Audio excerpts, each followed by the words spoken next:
Live. Everywhere. On netrootsradio.com.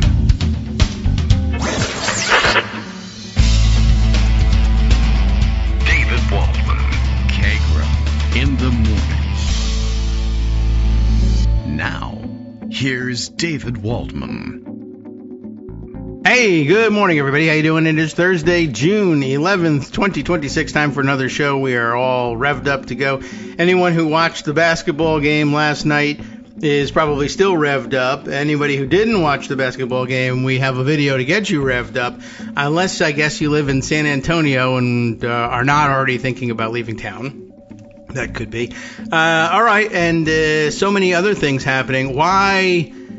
We probably won't even cover any of them. I don't know. There's a lot of excitement surrounding the basketball game. Big year for fantastic comeback basketball games. Greg Dworkin standing by already. As a matter of fact, I know we forget when the microphones are muted or not. Big sigh of relief over the game last night portrayed over the opening intro to the show. And that's okay. It's all right. We're all relieved that things are happening here and enjoying morning beverages, etc. So tea is relatively hot. That means we're just about ready to go. Maybe yes, maybe no to a war again. Another day of this. We're seconds away from a ceasefire agreement / maybe bombing them again. I believe another war crime threatened last night. War crime reportedly carried out the evening before, as we've been targeting water supplies in and around the cities of Iran, which, violates the law of war, and it's pretty hot, and water kind of necessary and everything. And they've been warned 100 times that is a war crime.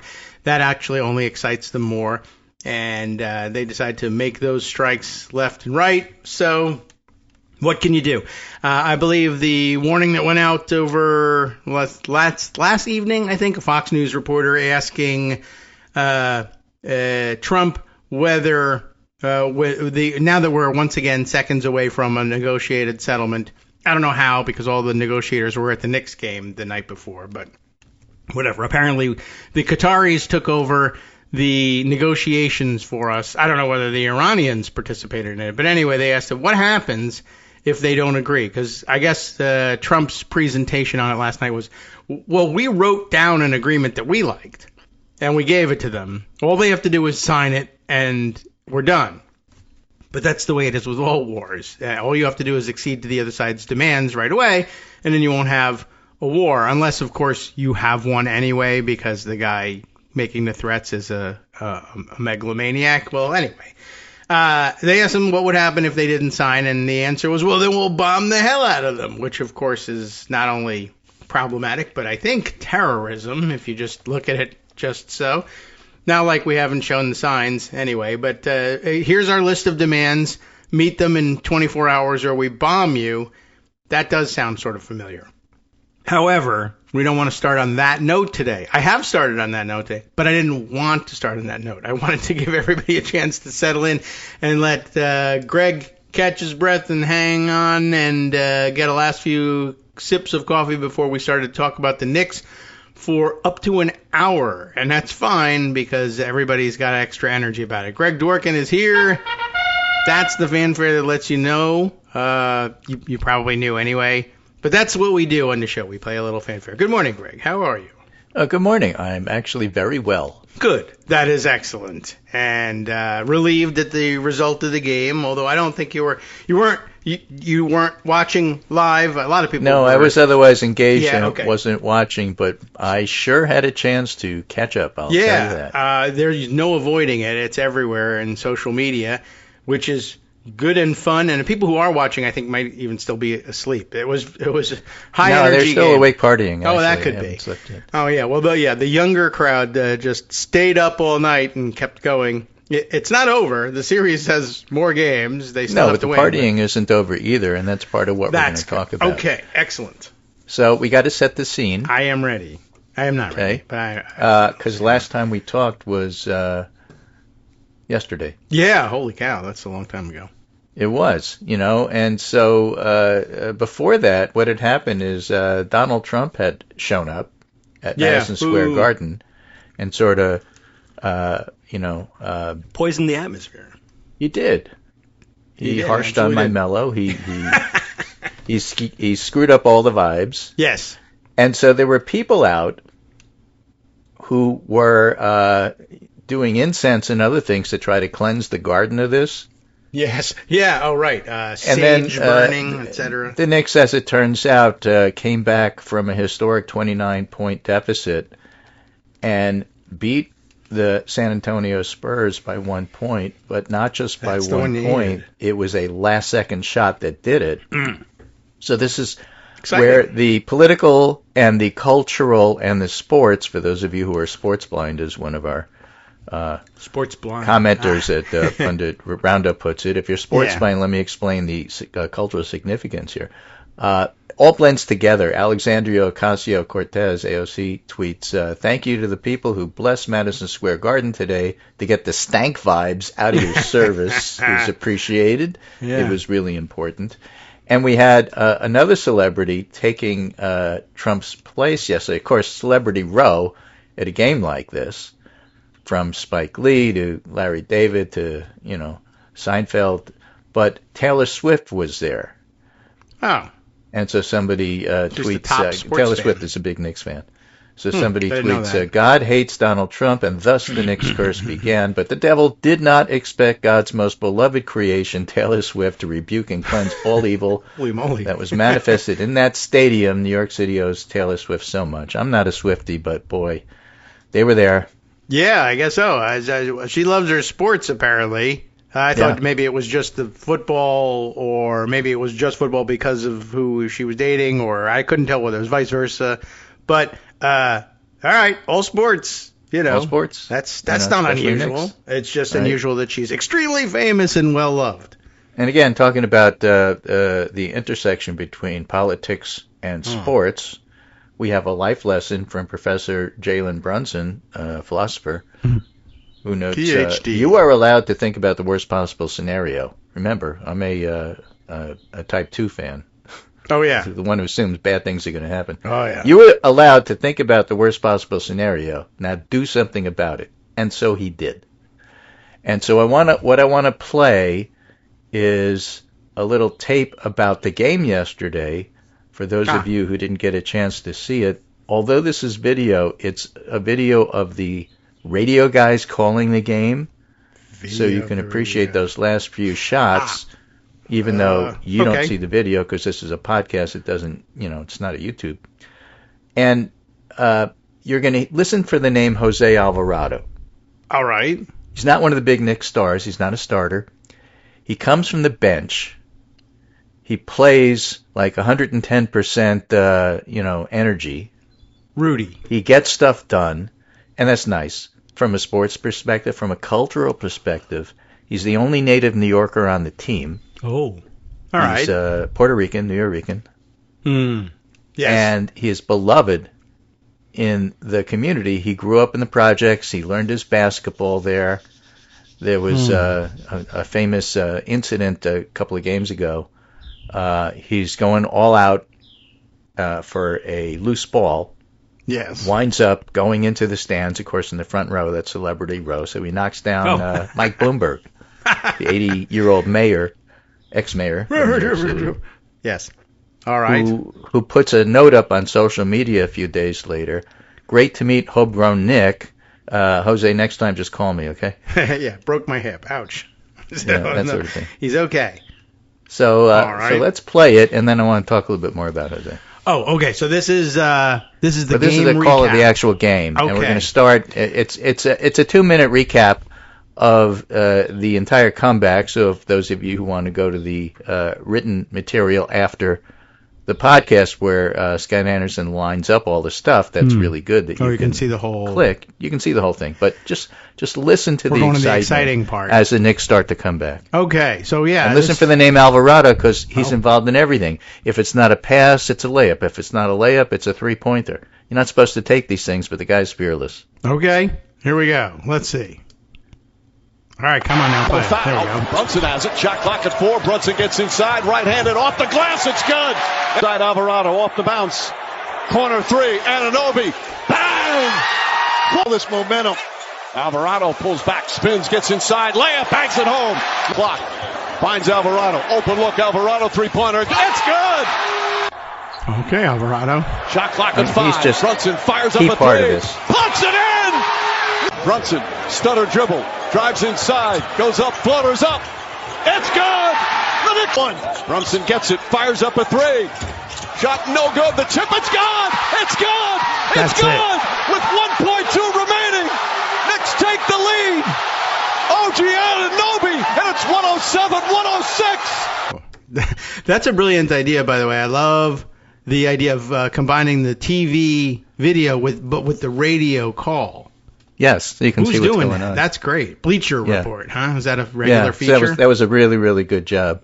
Yeah. And, so the Knicks win, and then all the New Yorkers start pouring out into the street. Now, as it turns out, the owner of the Knicks, James Dolan, who's a complete turd, not only invited Trump for game just 1, and so everybody already hated him.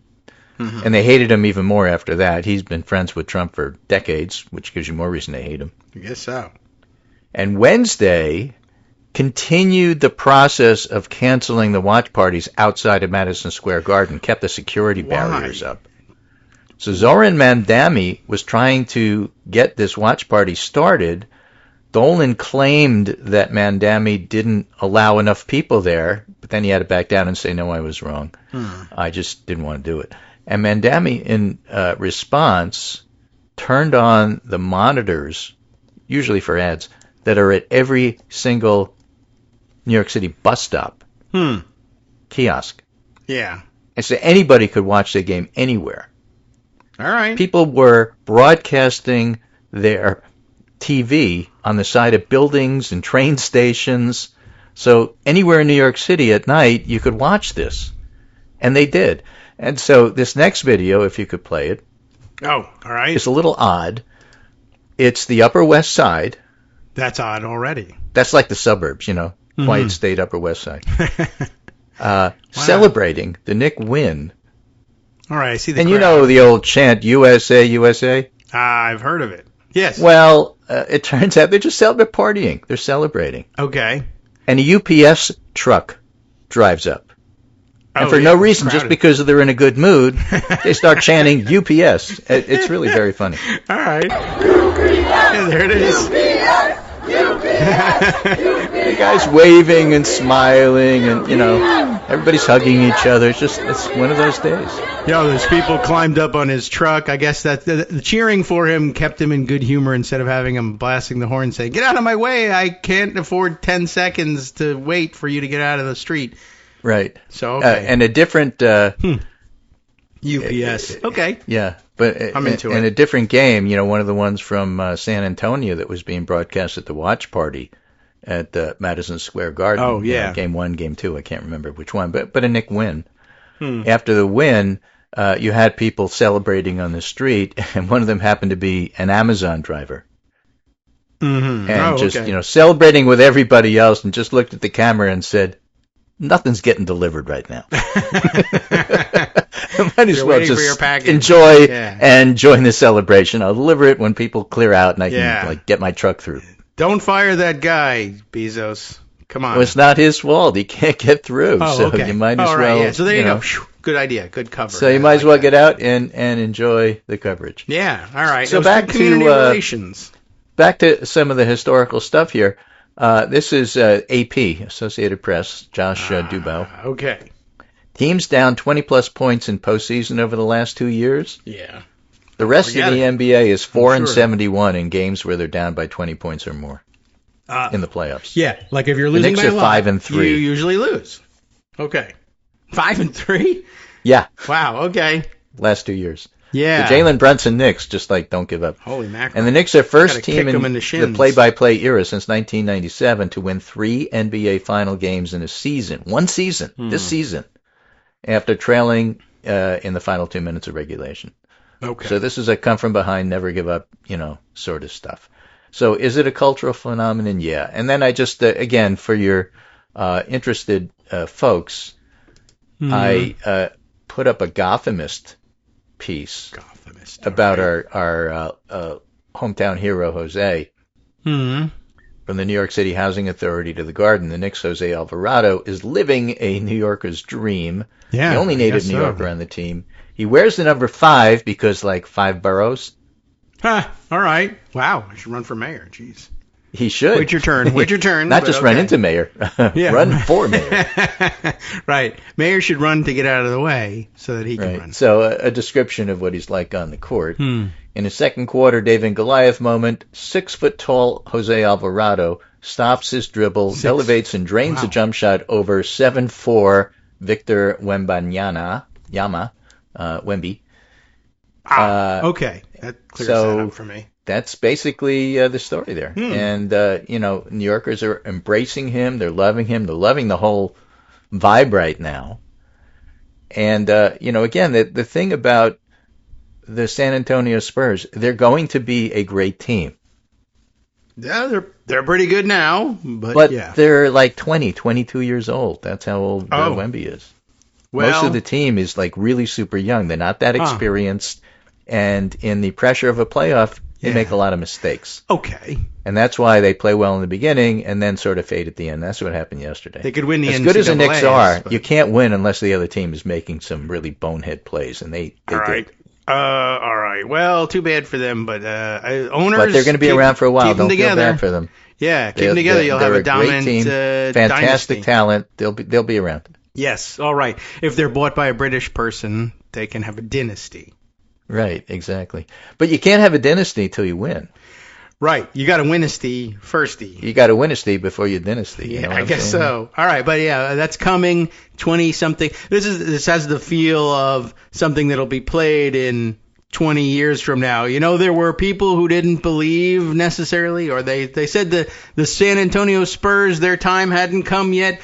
And then, but looking back on it, they've won 19 championships in a row, that kind of thing. Yeah, well, when Larry Bird and Magic Johnson were playing basketball, Michael Jordan's time hadn't quite come yet. But then that's right. Yeah, and so often you get a new greatest ever. It's just the way time, this linear thing works. So, okay, we're looking forward to the greatest player ever, and I don't know who it is yet, but this one is pretty exciting. The set they've got now, and it makes it all that more exciting, especially if it turns out that San Antonio is just going to win a run of championships later on. Get one in now, Knicks. Or even now, I mean, the Knicks haven't won the championship that is yet. True. They still got a game to win. Yeah. So San Antonio could take 3 straight. They're talented enough. Now it sounds like we're setting that up. All right, don't use our broadcast if for they're this. not broken, because this sort of thing can do it. Yeah. I got all sorts of videos we're not going to play, but just this is people erupting at the JFK terminal watching the game. Okay. I mean, just all over the city. So again, this is a cultural phenomenon, and everybody's into it. Yeah, where'd they get this? This is a gigantic screen. It looks like in JFK. Oh, you can see it. Yeah. Does it have sound? You can play that one too. Yeah, let me see. Is this the one here? Yeah, I mean, but it's mostly people milling about until the shot is made. But I guess then screaming. Yeah. Yeah. So these are passerbys. They may not even be New Yorkers. I don't know. Right. True. They could just be, they could be from anywhere, but they're travelers, Yeah, just waiting for a plane, right? Nothing else to do. But yeah, they've set up this screen. I don't think I haven't been in JFK in I don't know how long. So yeah, they don't normally have that kind of stuff, but they've just done it. Yeah, I mean, it looks like they put up an event thing, like if they were having a press conference or something, they might use this area in the concourse with a big screen behind it. But they're using it for basketball, and everybody's having a great time. All right, yep. That's cool. Good way to wait for the plane. Yep. All right. I mean, you got to do something. Yeah. Well, right. Yes, I guess so. And I think that Mamdani's Link New York City stuff was great. That's a great idea. When the mayor has a snowstorm and screws up and doesn't clear the streets. Yeah. Or you have a Knicks game where the Madison Square Garden CEO and owner of the Knicks is trying to get fans not to watch and be excited. Yeah, I don't know why. You've got to intervene. Yes. This is your test of leadership here. Yes, very nimble response, and realizing that I have screens all across the city. I can kind of order them to play this thing. And by the way, I guess thanks again also to the NBA for allowing that to happen. They did arrange for it, but as you were pointing out, did you point out on the air, or were you pointing out to me that the NBA is just into promotion of the game? They're not going to jump down your throat for playing footage. They're promoting the game, and so they were, I guess, only too happy to do that. It was a bizarre thing that the owner of the team, there was a whole political thing to it. He also, in addition to canceling the thing, went out and tried to seed the story in the press that, Mom Danny made me do it's the mayor's fault. Yeah. That's what you get with socialism. You don't get to go out and play. Yeah, right. You know? Yeah. The one thing about socialism, they don't share anything. Me, the capitalist, you pay me and you get to enjoy. That's the way it should be. This socialism guy trying to get it done for free, well, screw him. He's not letting you do it. I mean, the most definitive statement you can make on whose fault is, well, who went out of their way to show you the game for free all across the city? Even if you were only on your way to or home from work, taking the bus in the middle of the night, you can still see it. Right. Awesome. So again, great play. Why are you talking about sports? Because sports and politics and culture all intersect, and they certainly do so in New York City when the Knicks are good. Yes, that is correct. And also, we asked people in a diner if they wanted to talk about sports, and they did. So we just anyway, that's all I got to say about that. Excellent. All right, really? That's it? Okay. Yeah, that's I fine. could do another hour, but the other side of the coin is that people are rightly pointing out that nothing is more obnoxious than a New York City fan when their team wins. And that's true. Yes. Oh, absolutely. But that's okay. Yeah. And I'm over it. It's true. And New York, in some cases, has multiple teams in the same sport to choose from. You pick the one that's winning. People do that. I don't know why, but they do. But of all the teams in New York, again, I'm a native New Yorker, Yankees, Giants or Jets. Yeah, either one. I'll take it. I was a huge Ranger fan. Giants. They're the team that I had season tickets to. Okay. Can you afford that? You split it with 3 or 4 people, so you go to a couple of the home games. Brett Kavanaugh. But nothing captures New York like the Knicks, because basketball is a city game. Yeah, see Jose that's true. Alvarado. That's why I wanted to tell his story. Yeah, pretty cool. And you don't have to. You're not stuck with the yellow or the orange and blue slate, right? I guess if you could be a Knicks fan and Yankees and Rangers, you're not forced to be Knicks, Mets, Islanders or something. Yeah. Even though that's the color theme. They set it all up for you, but we're just not taking it. Well, it's the color theme because it's the New York City colors based on the Dutch precedent, Yes. New Amsterdam. That's why it's orange and blue. And Netherlands, who are you to tell us what colors to? I don't know. If we're stuck with them, I guess that is pretty interesting. But it goes back that far. That's why the Knicks have that color. That's why the Mets have that color. Why don't they just take that from the Islanders and give it to the Rangers? They went red, white, and blue. I don't know why. Rangers went red, white, and blue because that's what they've always done. USA. And the Yankees, of course, are pinstripes. They're not going to change that. We're going to change to brown and yellow for UPS from now on. They were so great. Okay. Yeah, so I think FedEx objects to the excitement there, and probably is the only people who are going to complain about you shouldn't be showing that commercial. Right. Those guys and Denver Broncos are mad too. All right. Yeah. Well, too bad. Okay, we can move on if you like. We got a minute or two before we take our break, so I don't know if you saw any other news. There is. I want to talk a little bit about Maine. And what's going up in Maine. One of the things we talked about is Graham Plattner winning the Maine primary and won it big. And as of now, 94% of the votes are in. All right. And Graham Plattner has 72%, Janet Mills 19%, David Costello 8.3%, and write-in Andrea LaFlame 846 total votes at 0.4. That went up. All right. She got a few more. So it's at 94, but still not done. All right. Okay. That's close. California is a slow counting state. Yeah, but they're pretty much done in terms of knowing who's going to be there in November for runoffs. All right. The reason that they are slow is because they have a lot of mail-in voting, and as we've talked about on the show, the sequence of events is you have to count the votes on Election Day. You have to count the votes that are dropped off on Election Day.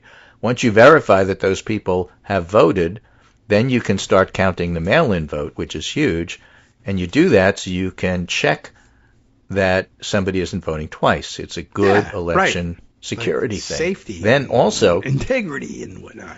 You have to look at the envelope and check the signature to make sure the signature matches the one on file. Then when you open the envelope and take the ballot out, only then can you start counting it. And that's why you can't count in advance. Because if you start counting in advance, you won't know whether or not that vote also was voted on Election Day. Yes. Like Florida can count early, and so they have their stuff ready. California can't because they have to verify because of all the mail-in stuff. Interesting. So that's why California's Florida slow. Doesn't. Yeah, all the things that Republicans frequently say they demand, right? They're doing. And what I want to point out is that matter. Maine is slow. Aha. For a completely different reason. They're 80. No, they do ranked choice voting. That takes time. Yeah. They have to take all the ballots from the rural areas, some of which have not been machine tabulated. Right. Like the Andrea LaFlamme write-ins are all done by hand. Right. In places that have 7 votes total. And you have to get them in. Yes. And then you have to rerun them only now looking at ranked choice vote. Oh, my God. And that takes time. So Maine's reason for being slow is not California's reason for being slow. They should have their own reasons. Okay? That's good. But you're not hearing anybody complain that Maine is rigged. That's true. Oh, yeah, It's just weird. Everything is primary. weird because everything is through the lens. Well, these are primaries in California.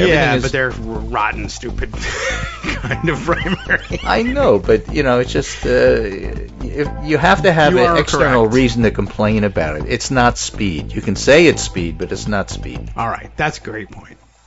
Hi, Kagro in the Morning listeners. This is Rebecca Romans, longtime listener and longtime supporter of the show. Do you love your non-corporatized, completely independent, commercial-free Kagro in the Morning show? Do you stand out among the crowd at the office water cooler when discussing current events because of all the up-to-the-minute news you've been brought by David Waldman? Then it's time to give back a little. David relies on contributions from listeners like you and me to keep this show on the air. Patreon.com is among the easiest ways to make secure recurring monthly donations to support the show. Patreon.com/KagroX will bring you straight to his donation page, where you can sign up for any convenient tier you like. A mere $5 a month. You'll never miss it. Works out to about 25 cents a show. That means that David is making 12.5 cents an hour, which, by coincidence, is exactly what the GOP wants to lower the federal minimum wage to. Once again, David is ahead of the curve. If Patreon.com doesn't sound like your kind of thing, there's always PayPal, or even the Square Cash app. Any way you choose to donate, please choose to donate. And thank you on behalf of David and the rest of us listeners. Thank you very much. All right, welcome back, everyone, to the Kagro in the Morning Show here on Edwards Radio, or as they say in California election circles, welcome back, man. All right, a lot of welcome back Cotter fanhood in the Knicks fandom as well, I think. I would think, Yeah, but again, okay. If you had the picture of a sloth counting the California vote, everything would fit, right? Yeah, but it's quite annoying on that. I can't put too much into it just because we know that Republicans are hypocrites, but it does, drive you crazy that all the things that they say they want in order to guarantee vote integrity are being done in this race. And guess what? All of those things, even when you, a Republican, demand them, the truth is they take a long time. Why don't you just do things your way?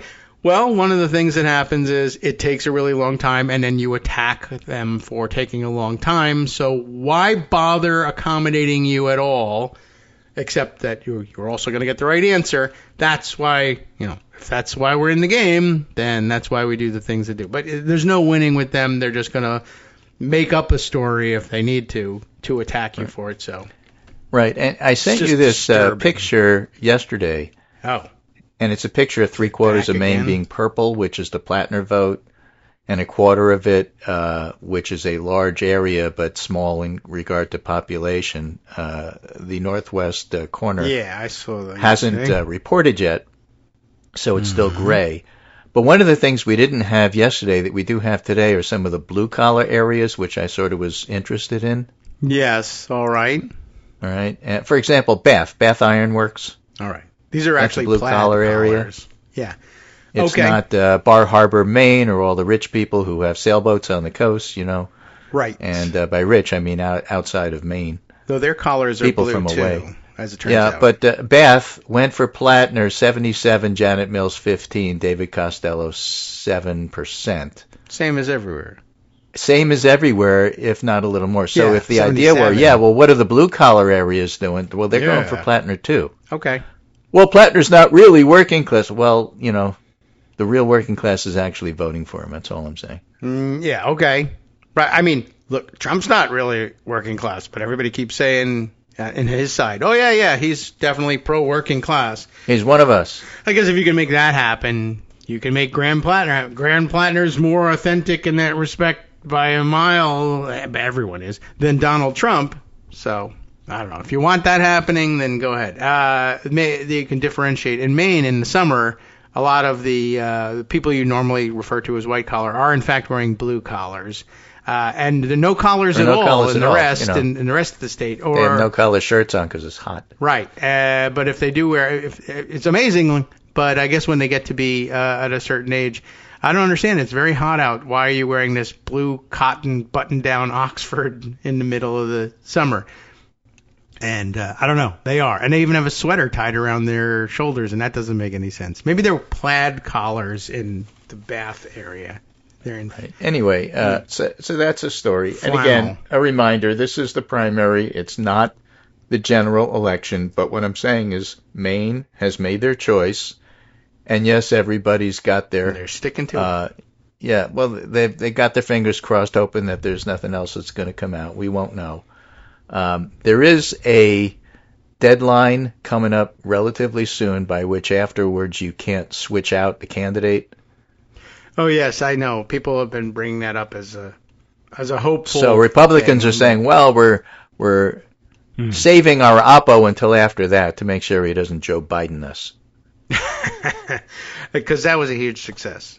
Joe Biden. So, anyway, all right. Well, we'll see. Look forward to the fun opposition research, which I imagine is more of the same, or maybe the same, just warmed over. Right. Well, we'll see. Now, I don't know.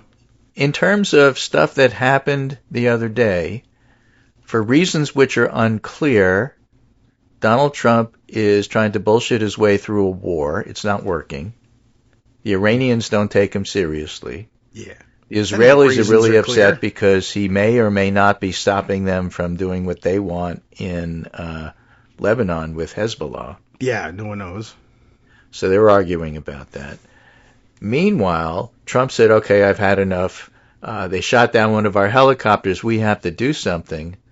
And this is from Phillips O'Brien's newsletter. He's a war analyst from the UK. And he writes, war crimes seem to be official U.S. policy now, but we will rue the day.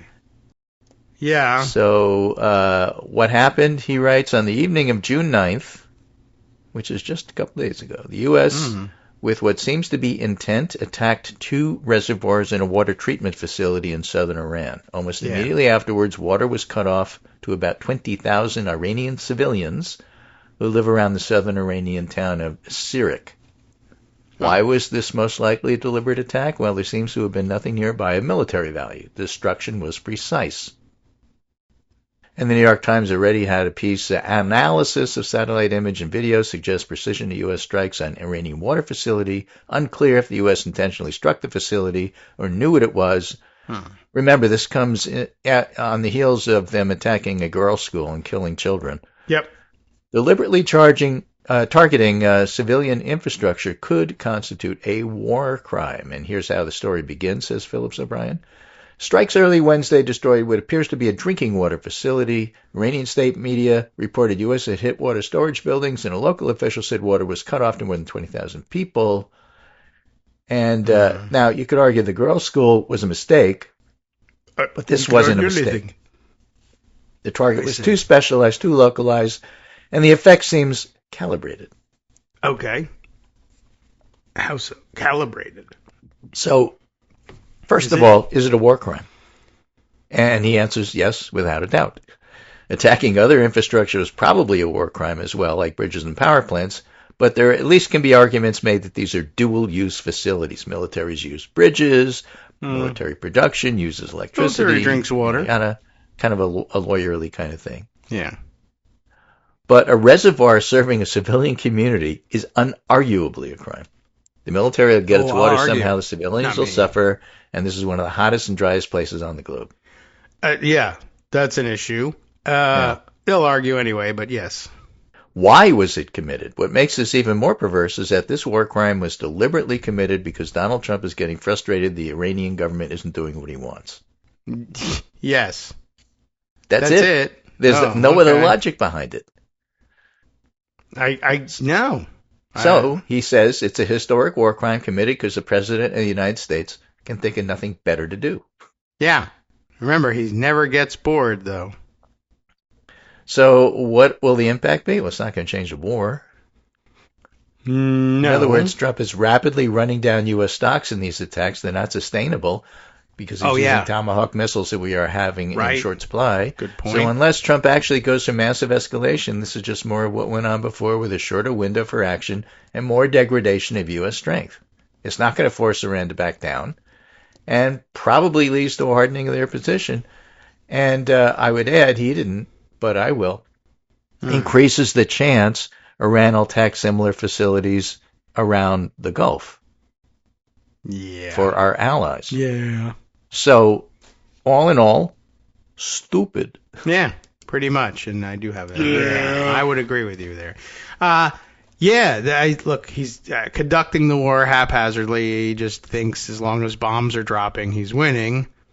And I don't think he grasps if he does grasp the concept of war crime, he also grasps the concept of you can't catch me, though, and hold me accountable. I'll bomb you if you try to arrest me. So, yeah, he just thinks those are... I think he thinks war crimes as a concept are stupid when they constrain the United States, and everybody should agree with me, and I don't know. I'm curious who's picking the targets for him, because that's the guy you want to... Yeah, Hegseth, Miller, no idea, really. Hegseth seems perfectly content to do these things as war crimes. And when he's challenged on it directly by reporters, he reacts in the predictable fashion. One, no such thing. It's stupid. This restraint on us is imaginary. It's unmanly to tell us to not do war crimes. Yeah. Something. I don't know. All right. Well, they need to bolster the war crimes footage viewing on the History channels. I think they used to watch that. And although all the shows on that show you what the SS is wearing and what a totem call is apparently forgotten. There were 30 years of SS footage and nobody saw those things until just now. So maybe teaching them about war crimes won't be that effective. Right. All right. Too bad. Yeah. So, what else is going on around the world? Know. I don't know. I was watching the game. You weren't. Not last night, but this morning. Yeah, when people were rounding up the news. Inflation. We can talk about inflation. Sure. I love it. Food inflation is up 3.1. Trump loves it. You're right. He loves it. Does not. I love inflation. He did say Food that. at home up 2.7%. Food away from home up 3.5%. Largest increases, tomatoes, 32%. That's what you say. So they're too expensive to buy and throw at them. But I'll put in the investment. That was the idea. Okay, lettuce, 24.9%. How long will this person last? Well, let's put a lettuce out here. Well, it's getting expensive. Maybe we'll just do a cabbage. Right. This is the one that hits hardest. Coffee up 17.5%. Oh, boo. Beef and veal plus 12.9, and that's before screwworm winds up screwing our beef stock and therefore beef prices. Right. Fresh veggies 11.9. Oh, yeah. Largest declines in price, eggs 35%. No bird flew around. That's because they were too high to begin with, though. Yeah. Cheese, -6, and Great. dairy products, -1. All right, so the lactose intolerant are screwed. Yeah. So the problem is that real wages have been falling while prices are going up, which is why Trump's popularity is going down the garbage. Yeah. In the trash. It's awful. And of course, I don't know. I think he just, who knows what drove his statement, but I'm sure everybody has seen the clip by now. They asked him, "Are you at all concerned about inflation?" And he said, "No, not concerned at all. I love it. I love it." And the numbers are very good. The numbers are, of course, not very good. I don't know why you would say he loves it, but, it's like, look, they spent a week telling everybody covfefe was a word. No, seriously, it is. And he had the biggest crowd ever at his inauguration. So I guess they'll just say that makes sense, too, even though it was interesting. He did offer to explain to the press why he loves inflation. I'll tell you why. You know why? And they say, basically, no, why? And then he went on a 2-minute rant about the war and then moved on. I'm not certain what that was supposed to do. Obviously, he did. There's no reason I said I loved it. I meant to not say I loved it, and now I'm stuck, standing behind saying I loved it. So something, and we bombed the hell out of him, and I think he was trying to get around to essentially saying the reason I love inflation is because it feels so good when you stop, like banging your head against the wall. I think he meant to say, when I win this war once and for all, inflation will come down, and then you'll say, oh, everything's great again. Well, the problem is he's not winning the war, and he doesn't have a plan for it. Yeah, so and then he could not even say those lies. They couldn't get him out of his mouth. I don't know why. All right. Well, anyway, nobody loves inflation. And in fact, even all the babbling he did was about bringing inflation back down again, which means he doesn't love it. But what are we going to do? Now you got a commercial of him saying he loves inflation. Right. So let's go in a slightly different direction and talk about some old news with some new news. That is to say, Sophia Kinzinger has a communications analysis of the Trump-Welker interview. Oh. All right. Which brings up some interesting points. All right. And she says, if you watch Sunday's Meet the Press, you saw a president walk off the set, but if you know how the White House communications machine works, you saw something far more revealing, a strategy that unraveled in real time, in rain, on a farm in Wisconsin, which is where they were. Okay, that explains everything, too. I was wondering, this is clearly indoors. What's the problem with the rain? But I guess it's a lanai they're in. It's an open side. Right. Let's start at the beginning. Kristen Welker mentioned it herself at the top of the interview. The White House had invited her to conduct the interview. All right. Right. And that's easy to gloss over, but it matters enormously. When the White House invites a journalist, they intend to be in the driver's seat. They choose the location, the timing, the backdrop, the framing. This is not meant to be an adversarial ambush. It's a choreographed opportunity. The administration selects every variable it can control because the interview is not journalism from their perspective. It's a communication tool. All right. Which is true, which is one of the reasons why, like, normal people like myself who are normal political junkies have stopped watching Meet the Press. Oh, yeah, okay. At least when he's on. Although really, no, I haven't watched it in years. What's the point? It's all choreographed. I dropped it in the Chuck Todd years, and I certainly didn't pick it up with Kristen Welker. Yeah. On Sundays, I watch Aaron Rupar. He's my favorite programmer. So the trip to Wisconsin had a specific purpose: speak directly to farmers, project strength on trade and agriculture, reassure a voter base that's been watching the numbers with unease. We just talked about the numbers going up. Presidential visits like this, roundtable with farmers, remarks in a barn, American flag in the background.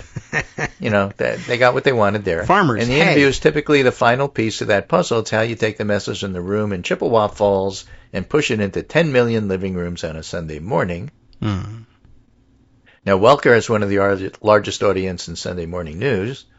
She's respected, she's credentialed, she carries institutional weight. So it looks like smart access journalism, but here's where the strategy showed its first crack. Meet the Press is not a daily show. It's a week in review. By design, by tradition, it's a program that follows the headlines wherever they lead. Iran, January 6th, election fraud, anti-weaponization fund, gas prices, tariffs. The White House wanted to talk about farmers, Welker came prepared to talk about everything else. And in a wide-ranging interview with a well-prepared journalist, you don't control the agenda just because you sent the invitation. Okay. Yeah. So think about what you see on the screen before the words start. All right. The interview is staged inside a barn at Custer Farms in Chippewa Falls, Wisconsin. Sure. It looks Visual barny. language designed to speak before the president did. I am here. I understand you. Here's the heartland. I'm one of you. You know, all that garbage. Right. Hay bales. Every frame of a White House invited interview is curated. Lighting, location, proximity, all of it assembled to reinforce a singular message. The president stands with American farmers, and that message did not survive the interview. When it unfolded, interrupted by the sound of heavy rain hammering the metal roof, was a president increasingly cornered by questions he wasn't prepared to defend. When Welker asked him about the weaponization fund and his persistent evidence-free claim about election fraud, the temperature in the barn changed. He called her crooked. He called the network crooked. He told her she was crooked or stupid. He cited no evidence for claims he had made for years. When she pushed back, he pushed back harder, not with facts, but with volume. Then he stood up and he walked out. Yes. Let's call it quits because I've had enough, he said. Thank you, darling. Have a good time. That was moment, a barn thing. that specific moment is what happens when strategy collides with reality and reality wins. The White House built a set designed to tell a story about farmers and trade. What aired instead was the president unable to defend his own positions. No, okay. Yes. Right? So after the interview was taped, but before it aired, Welker mentioned on Sunday's broadcast the president had reached out. They spoke. He agreed to do a second interview. Great. Okay, read that again. You do not call a reporter after a taped interview to say everything went great. You call because you know there's a need for damage control. You do not offer a second sit-down out of generosity. The second interview is not a goodwill gesture. It's damage control. All right. I'll take that. Now, the fact that Welker disclosed that on the air is itself a signal. The damage control attempt became part of the damage. Yeah. Okay. Right? These are all good points. I hadn't thought. I think, that's a good, yes. All right. This is the president's first trip to the state since being reelected in 2024. He chose a farm. He brought the Secretary of Agriculture. He hosted a roundtable of American agriculturalists, which is to say farmers. Sure. Maybe. Farmers, and specifically Midwestern farmers, have been among the most quietly devastated constituencies of the current administration's trade policies. Tariffs. They stayed quiet. They've raised input costs, fertilizer, Iran war, fuel costs, deal after deal, not helping farmers. And when Welker asked Trump directly about gas and fertilizer prices climbing because of the war, he said, "Are you ready? Am I allowed to talk? Then I love the farmers and the farmers love me." That's a good talk. That line, "the farmers love me," was the whole point of the trip. Yeah. And the fact that he had to say it out loud tells you more about where things actually stand than any poll numbers. I guess so. They just tend to say things like that out loud regardless. Right. Yeah. So the gap between the image and the reality, between the invitation and the exit, between the stage farm backdrop and the president walking off the set is the story. The White House invited Welker because they wanted to control the message. What aired Sunday morning was proof some messages cannot be controlled. They can only be revealed. Okay. So that's what happens, and that, helps explain his poll numbers. Yes. Well, it was a phenomenal visual, of course, to see him sputtering and angry and then throw the microphone down and then try to storm off, but then almost fall down. That was of interest too. Now, my last thing that I have to say, okay, because I really don't have all this stuff, and I'm kind of winging this second half hour I have something here. to tell you, but okay. Good. It's about Congress. Oh, I remember those guys. Yeah. They're trying to pass FISA. They can't. Good. Trump is not budging on Bill Pulte for Director of National Intelligence, even though he's not intelligent. And he doesn't like have budging at all, anyway. Right? Yeah. So the Democrats, including the more conservative ones, like Mark Warner from the great Commonwealth of Virginia. Right, thank you, yes. And it is great.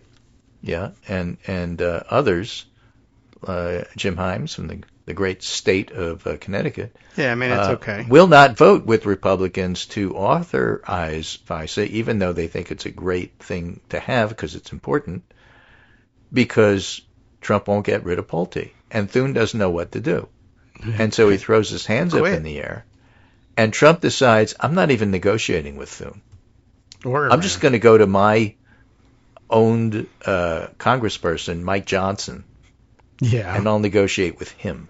I mean, and then we'll have the House do something, and then we'll send it over to the Senate and expect things will happen. And I ask you, is that likely to succeed? The House is like constantly jamming the Senate. The Senate never knows what to do. Poor us. We have no leverage over the House. I've not seen it work in maybe ever. And, I mean, look, the confirmation vote, there's no role for the House, period. You can try this with FISA, but until the confirmation is settled, I think as long as there are Republicans who likewise won't budge, and they ought not to. So you can get the votes in the House, and then you can send it to the Senate. Yeah. You still have the problem where you don't have the votes in the Senate. That's right. And nothing the House has done has created one single Senate vote that wasn't there before. No. You haven't converted anybody. Yeah. So as long as the Republicans who are holding out are serious and stay serious, then, you haven't accomplished anything. And, I mean, at least a couple of them, like in the person of Rand Paul, certainly. I mean, he's been opposed to this stuff since forever, and there's nothing about adding Pulte that's going to make it better for him, only worse. So he seems unafraid about standing in the way. The question is how many people stick with him. But they don't have a lot of votes to give here, so. No, they got one right off the board to begin with, so we'll see. Yeah, I mean, it is insane handing over, the whole thing that they took from the Spider-Man movie. Great power comes great responsibility, and there's just nothing about Bill Pulte that says great at responsibility. Yeah, or Mike Johnson for them. Oh, right, that's true too. All right. Well, I'm anyway, happy to see that that's one the story. Out. Sure. I have a whole lot else to say. I got something for you. We have to look this. I haven't seen any news reports about it, but I saw where is this thing? A item on shared on Blue Sky from John from California. Now, why John from California has an eye on this, I'm not sure, unless CA stands for something else that I don't know about. But it's news about South Carolina. Oh, what's that? And it is that the state representative, and I looked him up, here's a freshman state representative, first term, to de-gender that one, Luke Rankin is his name. So this goes with the Dan Sullivan story. Luke S. Rankin, the sponsor of the 7-0 Republican congressional redistricting map in South Carolina. And so he brought that one forward that had his name on it. Luke A. Rankin, I don't know whether they're related or not, maybe father and son, maybe not related. Luke A. Rankin is a South Carolina state senator. So trying to unravel this primary result, Luke S. Rankin, the primary sponsor of the 7-0 super aggressive Republican redistricting map, has lost his primary, lost his renomination bid. To a guy named Dan Sullivan? No, to a guy named something completely different. I think the last name of maybe, is it Taylor? I don't know. I can't see which word. That may be an old news story I'm looking at, but I don't know the guy who won. All I know is that Luke S. Rankin, sponsor of this thing, ended up losing his primary. Now, is that because there's some sort of embarrassment or backlash in South Carolina against this super aggressive redistricting, or does it have anything to do with the fact that Luke A. Rankin, state senator, voted to help kill the redistricting plan in the Senate? Were primary voters in Luke S. Rankin's district mad at Luke A. Rankin, but forgot that that's not Luke S. Rankin, and voted against him because of what Luke A. Rankin did in the Senate? Or are they really unhappy with Luke S. Rankin's overzealous redistricting effort? I don't know whether we're ever going to find out what the answer is to that one, but he lost his primary overwhelmingly 60-40. It turns out Rick Shealy is the name of the guy who actually won. The whole thing decided by 1,000 votes, but that's because there were only 5,000 cast in the whole thing. But that's like a 60-40 loss for him. Yeah. So, yeah, he got crushed, and now we have to figure out, is that Super MAGA mad at him because of something the other Luke Rankin did, and are they related? Or, how come you can't straighten that out? Or does that district in the House saying we don't actually like this over-aggressive redistricting? They're going to have to go to a diner and find out. Yeah, maybe. So, right, you thought Dan Sullivan had problems. Luke A. Rankin. And so congratulations to John from California somehow finding that story. Not pointing to any news story discussing it, just straight up happens to know. How does he know this? That there's 2 Luke Rankins in the state legislature in California. I got to look up if they're related. All right, and if they are, wow, I'm not going to that Thanksgiving. Holy cow. So that'll be fun. I don't know. I thought you might like that one. I thought Dan Sullivan might like that one. I don't have his number, but, whatever. I'm sure he'll get the news. So what it says here from the state, the state of California, that's lineup. Right. Freshman who pushed Trump map in South Carolina's failed redistricting loses re-election. Yeah. We just don't know why. Right. And all results are unofficial. Yeah. We don't know why. I don't know. We'll see if we can figure that one out. This particular story doesn't really tell you why. It just says he lost. Yeah. But yes, he was absolutely the person who pushed the map. Yeah. So now I got to look up more about Luke A. Rankin and who is he to Luke S. and are they going to fight? There's probably room on the card on Sunday on the White House lawn if we want to settle the battle of the Luke Rankins. Yeah. I did see somebody say that's why South Carolina needs rank choice voting in order to straighten that out. And I died. That's awful. I read it and I dropped dead. Love it. It was that bad. Good joke. Anyway, that's a story. By the way, if you haven't heard the Knicks won last night, and I will see you on Monday. Yes, please go away and come back on Monday. And if you decide not to go away, that's cool too. Ooh, wow! I turned the music all the way up just to see if I could scare you off. Okay, it worked. All right, everybody's frightened now. I saw the birds fly off on my lawn. Right, honest to God. And which is funny because I have headphones on. Yeah, well, so do they. They're listening to the show. They just felt the vibes, stank vibes. They're listening to the Carolina Wren that lives outside the window. He's got part of the show, too. All right, thanks, Greg. Great. Heading into the weekend, the long congressional weekend. We'll see you on Monday. All right, welcome back now to the Kagro in the Morning Show here on Netroots Radio. All right, got some information incoming from our correspondent on the ground in South Carolina, my mom. And let's see. Something's coming from AI mode. Do we trust it? It will be humorous, if nothing else, looking up something about the Rankins. What's Rankin? Rankin was one of the names of, a big fan of their stop-motion claymation Christmas specials, along with Karen Bass. Isn't those the 2 names behind, all those classic cartoon Christmas shows? Rudolph the Red-Nosed Reindeer, The Year Without a Santa Claus, Santa Claus is Coming to Town, Rankin Bass, right? Any relations? I don't know. We don't even know if the Luke Rankins are related. But the AI says that Luke A. Rankin and Luke S. Rankin are they're 2 distinct Republican politicians. Thank you, artificial intelligence. Where would I have figured that? There's no way anybody. Thank God you analyzed that data for me. 2 distinct Republican politicians who have served in the South Carolina General Assembly. So, without even differentiating, one's in the Senate, one's in the House, but they are both in the General Assembly. Because they share the same first and last name, they are frequently confused by constituents in the media. Wow. All right. Does it tell me anything else? Here's a comparison overview. Luke A. Rankin, State Senate. Luke S. Rankin, State House of Representatives. District, Luke A. Rankin, 33. Does that mean anything? No. The number doesn't mean anything. The area does.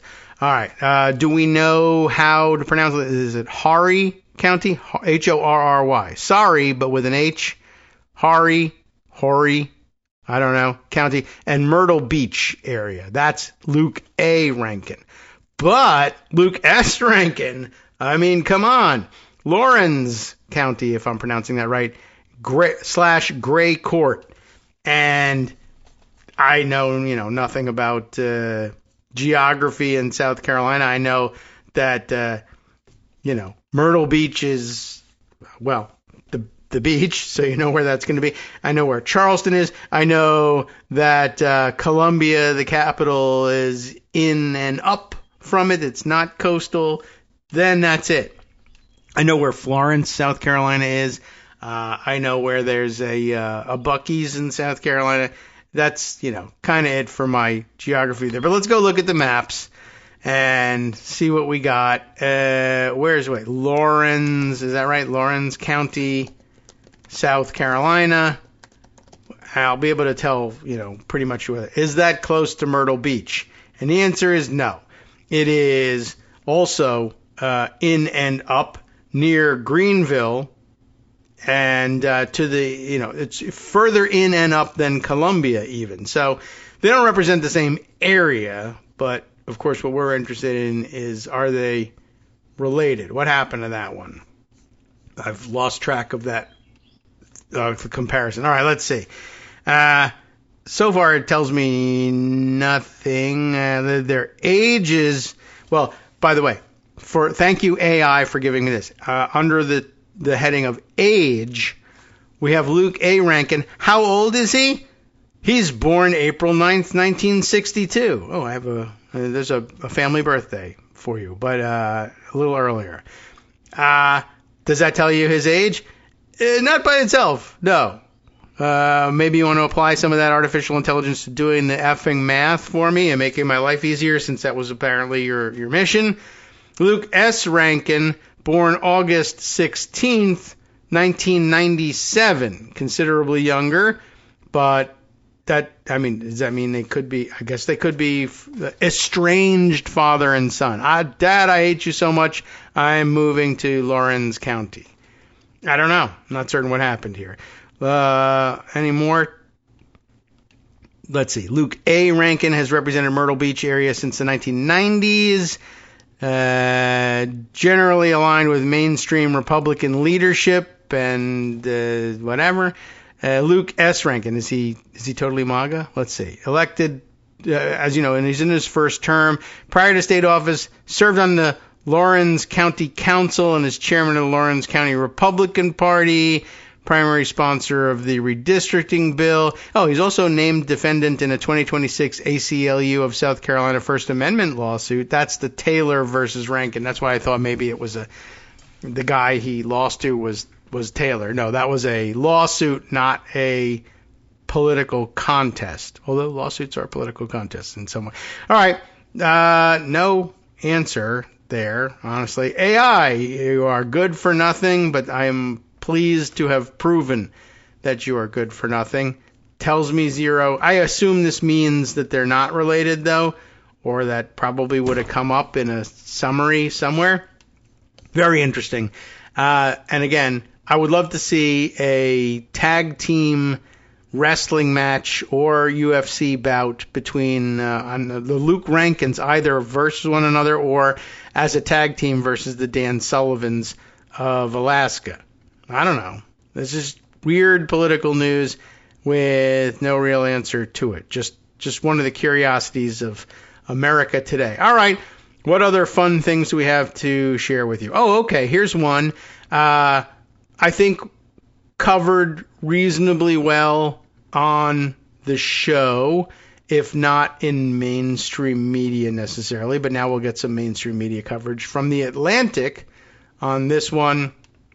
But I might have to read it in instant paper, but although Instapaper, I think I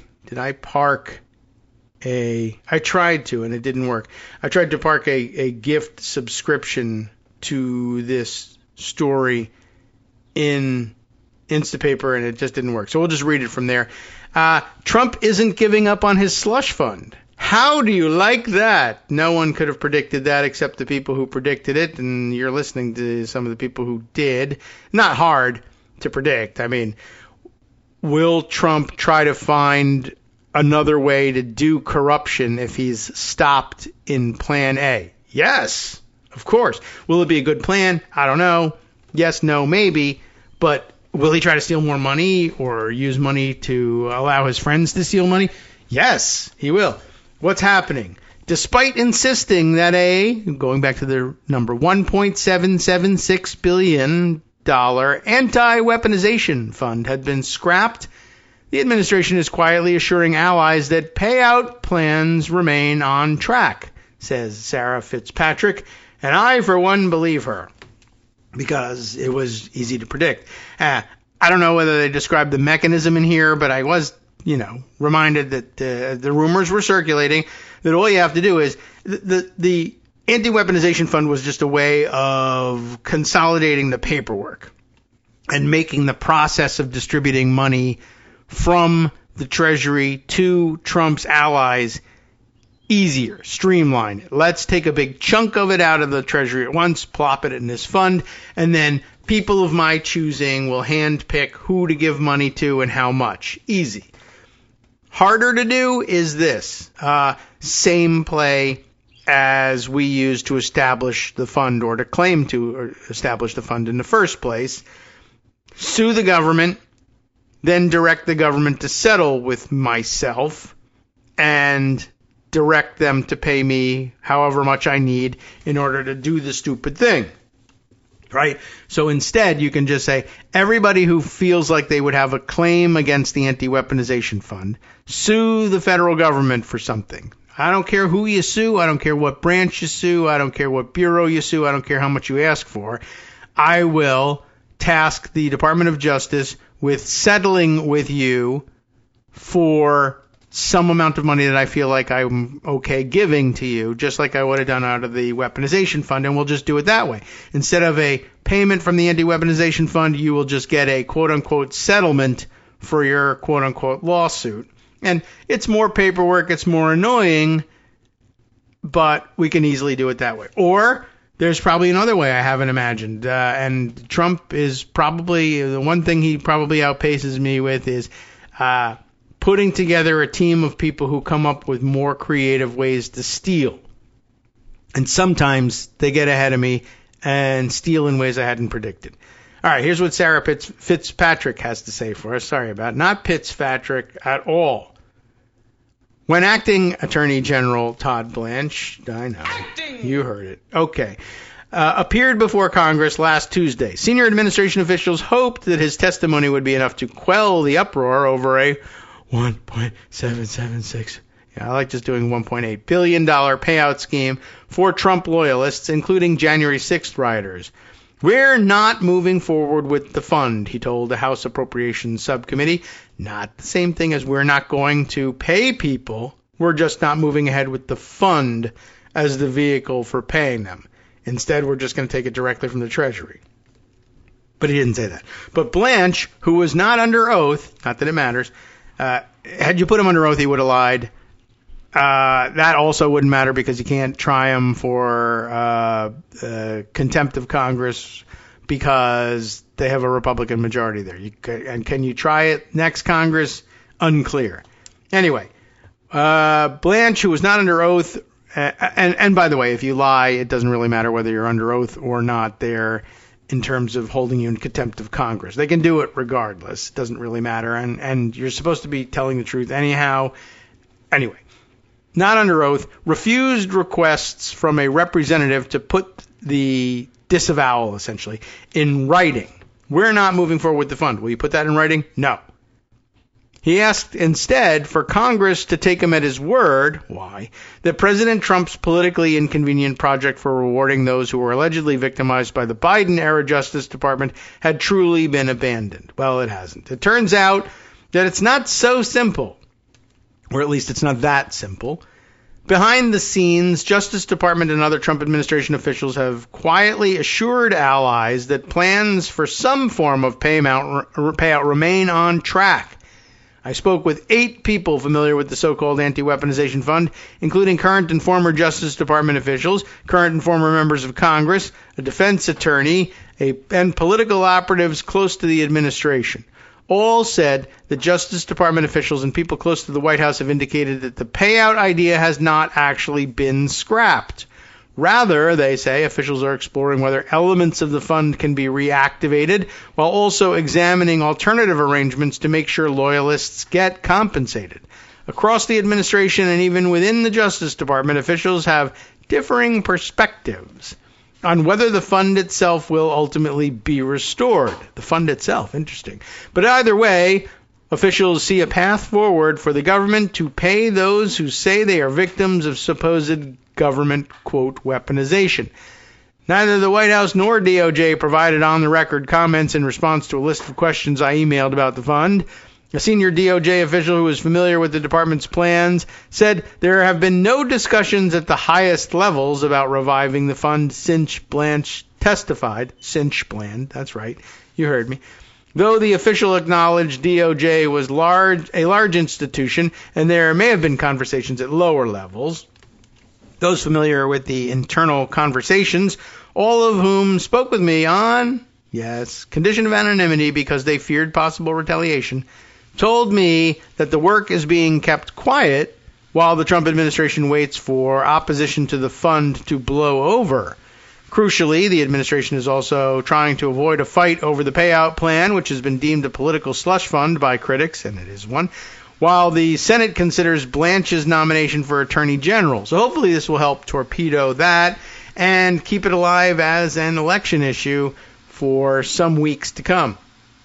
Republican John Curtis of Utah, suggested to reporters earlier this month that holding up Blanche's nomination was an option for the Senate, noting that congressional amendments are, quote, not our only chance to kill the fund, unquote. Okay, so we're talking about amendments to the reconciliation bill, for instance. Not our only chance to kill the fund. Why, yes, you could do freestanding legislation to kill the fund, or amendments to a different bill to kill the fund, or impeaching the people who are trying to establish the fund. But no, not that one.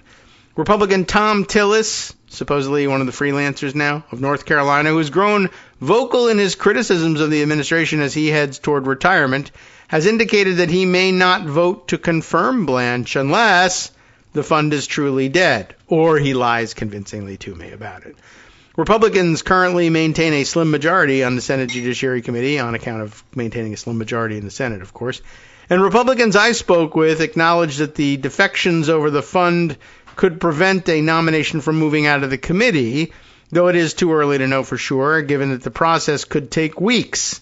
Fraud! It could take weeks. I mean, why not, right? We might as well just start screaming about it.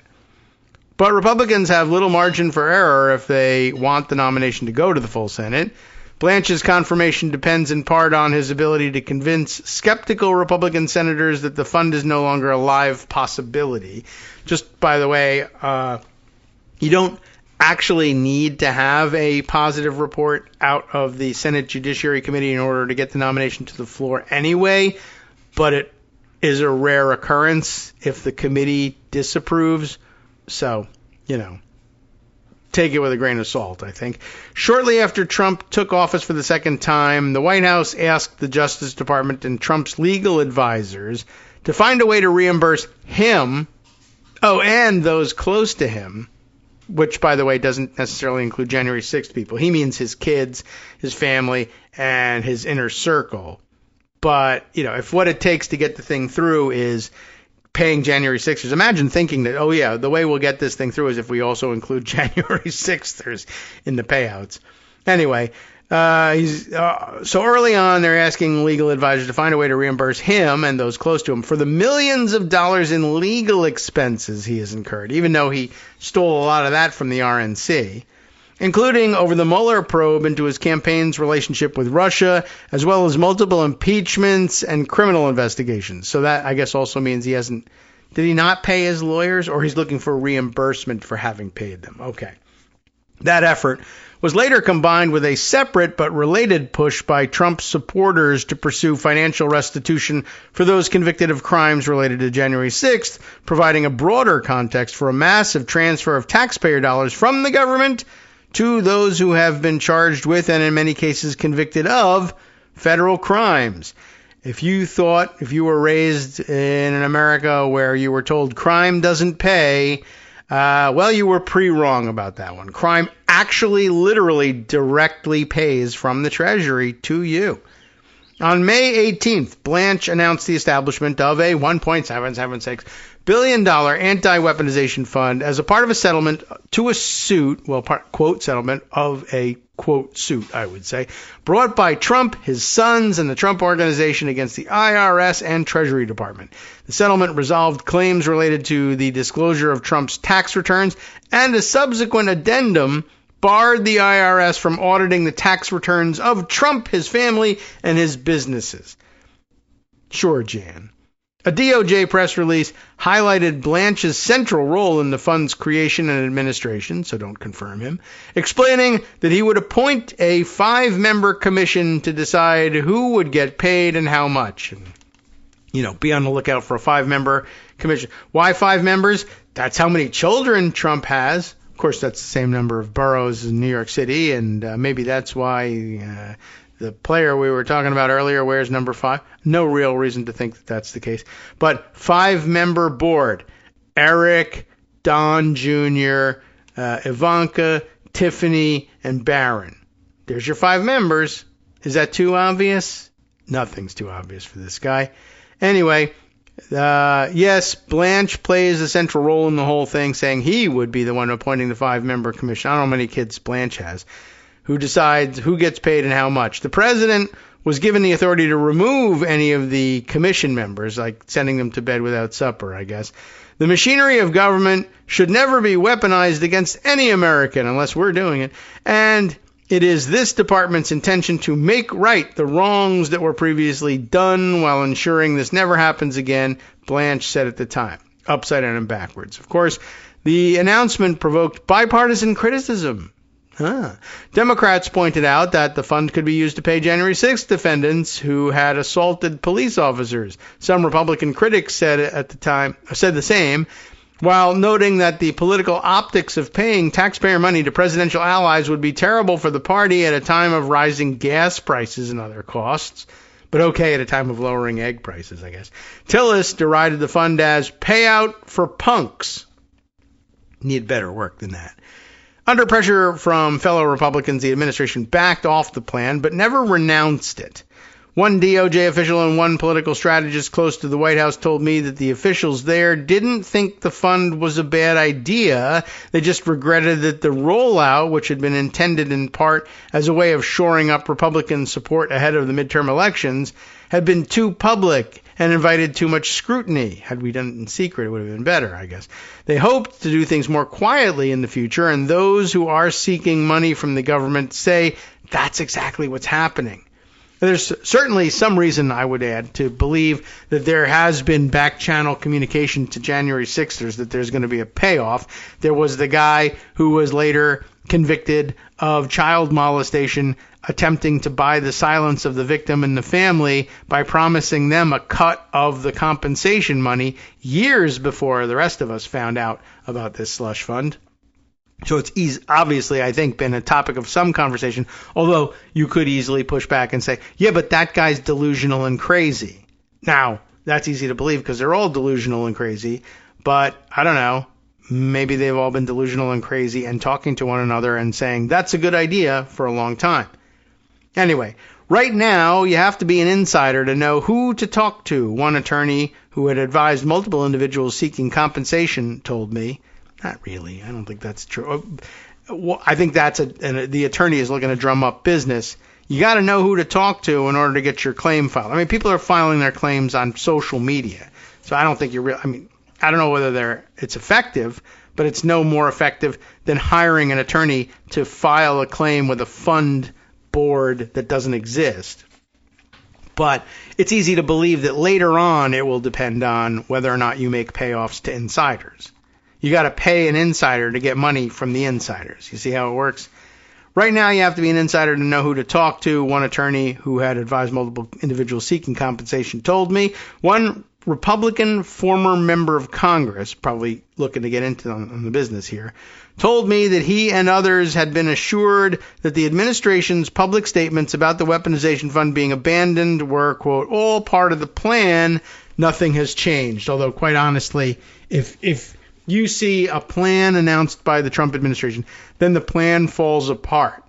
And then you say, what happened to the plan? It all fell apart. And they say, no, falling apart was all part of the plan. I'd say, oh my God, it's the same story over and over again. On the other hand, there's some truth to it. Any Trump plan should be viewed as probably going to fall apart. Just it's baked into the plan, but I don't think that's what they mean. Okay. One Justice Department official and 2 Republican political advisors told me that public backing for the fund was dropped to clear the way for Blanche's confirmation, but that they had been promised that payments would eventually be made to January 6th defendants, pardon recipients, and those close to the president. Trump didn't want to fight this out in public, the official told me. Why are these officials telling people that? I think it makes them look like I'm so smart and savvy and insidery, and I'm a part of I'm going to get paid, watch me. I don't know. I mean, it seems to hurt the chances of it actually happening, but Justice Department officials are still figuring out the exact mechanisms by which people who seek compensation can be paid. I've already figured that out. Settle the lawsuits. Tell them to file lawsuits. You might even have an open day where you come and get in line and we'll help you file your lawsuit. An event during the UFC fight, they could do that. And then we'll just settle them. Maybe they're looking for a more elegant solution. Officials told me that those who believe they were victims of a weaponized government may ultimately need to file lawsuits so they can then receive settlements from a previously established Justice Department fund. You don't have to have a fund. And there is already a compensation fund for people who sue the federal government and win. So just tap that. You don't need to do anything else. There doesn't need to be a 5-member board, nothing. But I don't know. So maybe they're just going to bypass all that. Suing the government is not a new idea. It's how the fund, the fake fund, got established in the first place. And of course, it's not new. That wasn't the invention either. But typically, the government looks for ways to defend itself. In this case, officials are exploring proposals to facilitate litigation and to expedite payments without requiring an expensive and lengthy process that might draw attention. One former DOJ official told me that discussions are happening about how to provide legal support at scale to those who want to file lawsuits. They'll sue and they'll settle, the former official said of the plan. I mean, you don't need anything, but I guess it might be like, look, open season. Everybody who wants money, just file a lawsuit, and then we'll settle with you. But I don't have the money to hire an attorney to file the lawsuit. And I mean, you could say, we'll help you somehow and set up some sort of process so that it's not, you don't need a lawyer, but you don't need one anyway. You just tell them, look, it doesn't have to be a good lawsuit. We're going to settle with you. And you will find representation. It's easy because it's a guaranteed payoff. People will take you on contingency and they'll ask for a percentage of the settlement. Now, that might be something they don't want. I don't want to give away any of my money. Well, then, I don't know. And then it might cost you something, unfortunately, or you might have to go to law school and learn how to do it yourself. Or you could just file a sloppy lawsuit, copy somebody else's, and or ask AI to file it for you. Apparently that works, too.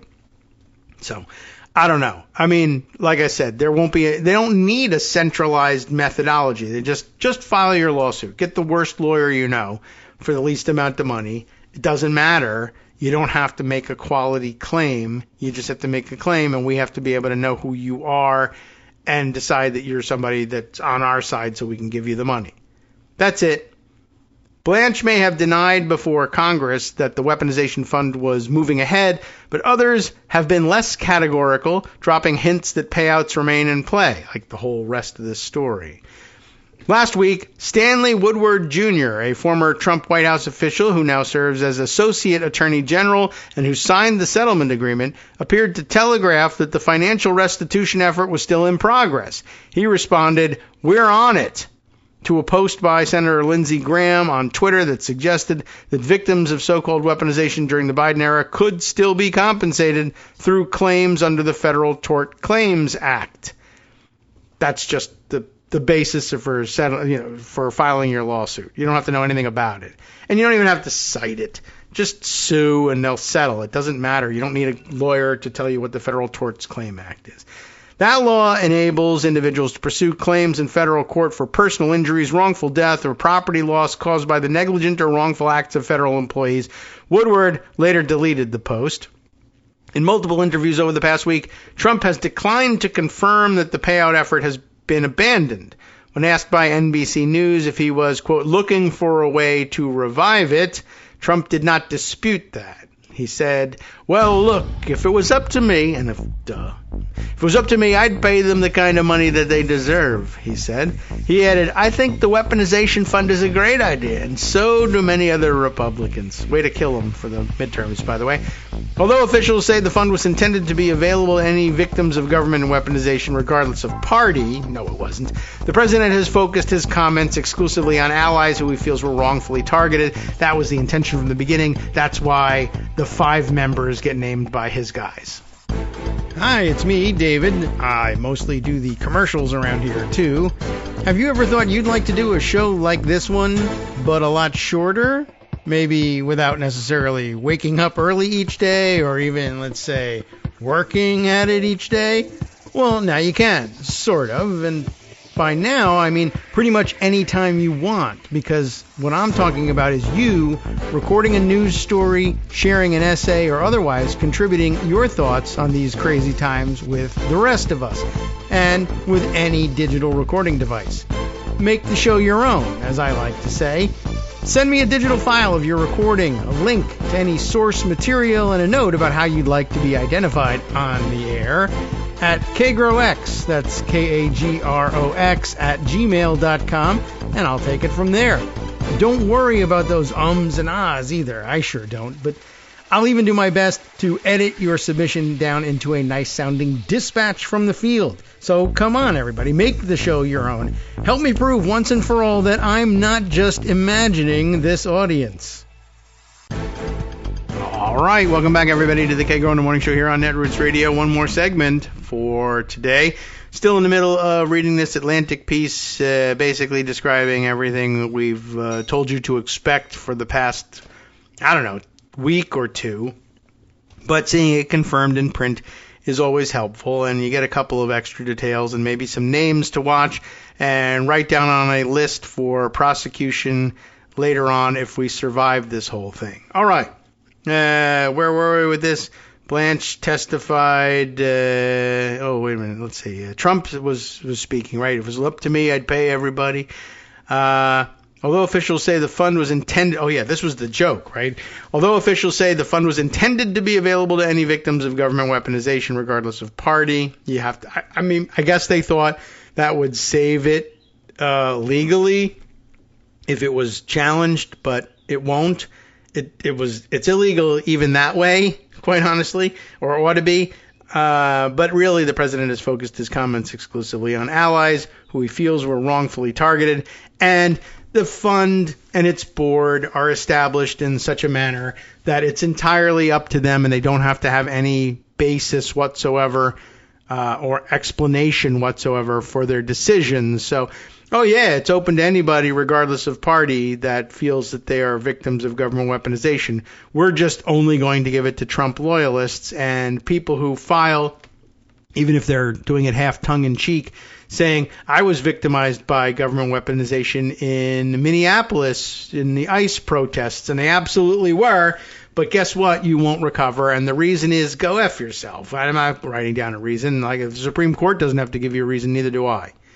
And what do you think the reason is? My name is Eric Trump, and me and my brothers and sisters are distributing the funds to ourselves, not you, you loser. Certainly not somebody who was on the other side, and probably not even people who are on our side. Didn't you hear me? I said my name was Eric Trump. The money's for me. Anyway, when Blanche testified, the acting attorney general, rats, always forgetting that whenever I see Blanche's name, you got to be ready to play that. The acting attorney general resisted multiple attempts from lawmakers to pin him down. Representative Grace Meng of New York asked repeatedly if he would provide written statements that reflected his comments to the committee, but the acting attorney general declined. I mean, it doesn't matter. There's a record of his testimony. You got it in writing. You got video of him saying it. I'm not committing to putting anything in writing. I'm going to say it over and over again. I don't know what the purpose of putting something in writing I guess, is, which is interesting for a lawyer to say, but, on the other hand, a constitutional lawyer could probably get around to an argument. It doesn't matter whether I put it in writing or not. It's here on the record in testimony. You got video of me saying it. Everybody knows I said it. So if I write it down, what good is it going to do you? I'm going to disavow it anyway, so make your case already. 4 days before Blanche's appearance in front of Congress, a federal judge had ordered DOJ to cease, quote, any further action pursuant to the creation or operation, unquote, of the fund before a June 12th hearing. The Justice Department said, what's today? June 11th today. So tomorrow is the hearing. Great. The Justice Department said it would comply with the court's order and later cited Blanche's statements to Congress in its motion to dismiss the case, arguing that litigation that had been brought by Trump critics and other entities was now moot because the fund was not going ahead. And by the way, I think the judge actually bought that. It was Judge Leon. I just saw that the other day, that he said, the whole case is mooted now. But he says, don't play possum with this court. Don't try to revive this thing later on, or else I will hold another hearing later and then stay my ruling pending emergency appeal to the Supreme Court. So, look out. But, the judge bought it. It's moot. Why? Because Blanche said we weren't going to do the fund. But are you going to do the fund? Yes. Well, that explains why he would put it in writing that he wasn't doing the fund. But why is it moot then? Well, remember, he said that they weren't going to do the fund. Yes, but he also says they actually kind of are. I know, but I'm focusing on the first statement. That was the position of the DOJ, telling the court, if I had two statements that were totally opposite in effect and meaning, and I told you to forget one, was there something I could put in your hand that I have in my hand now, and I put it in your hand, and you say, what is this other statement? I don't even understand or recognize this other statement. No, there's no way I could do that. You're not letting me bribe you. How about this? Is there someone in your family that I could threaten to murder or harass on the street and send photos to you about them that I know where they are and how they go to school, that would make you say, this case is moot and I'm not going to go forward with it? All right. That's a possibility too. On Monday, Woodward wrote in a letter to plaintiffs' attorneys that I reviewed, remember our author is talking here, that, quote, no members have been appointed to the Anti-Weaponization Fund, no process for accepting claims has been established, no money has been moved, and no claims have been paid. Still, DOJ would not provide any additional statements that would clarify the status of the fund. I'm sure they feel like we gave plenty. And I guess they did. They're all lies, but they did give lots of statements that would indicate that the fund isn't going forward. The fund is going forward in some form, but they also gave lots of statements that indicate that it's not going forward. So what are you going to do? On Tuesday evening, lawyers for the plaintiffs who were still challenging the fund from the legal advocacy group Democracy Forward submitted filings alleging that the government's shifting posture made it, quote, impossible for plaintiffs or the court to credit defendants' representations. That's true. Regarding the fund, the filings cite the president's own words expressing continued support for the weaponization fund while declining to answer whether the effort had been halted. We've seen this administration say one thing and do the complete opposite far too many times. Yes. And we're asking the court to have them show us the truth about their assurances that the slush fund has actually been abandoned. Sky Perryman, president and CEO of Democracy Forward, said in a statement to me, she was more direct in her response to Blanche on social media. If you can say it on TV, you should say it in court. Blanche's nomination hearing is expected to be scheduled after he submits the required documentation, or maybe just says I'm not going to, which includes financial disclosures, or fake ones, and an FBI background check, or fake ones. Democrats and Republicans told me it is unclear whether Blanche will be able to win confirmation. Rejection of Blanche, who was Trump's personal attorney before he returned to office, would mark another setback for a president who is not used to taking no for an answer. Trump has privately told associates that he was drawn to the idea of the anti-weaponization fund because he believes he is, quote, owed for the, quote, witch hunt investigations he's endured, a senior aide and outside advisor told my colleague Jonathan Lemire. Lemire, if you need to look up the colleague. He has raged against the Russia probe that he felt consumed his first term and the criminal investigations he faced while out of office.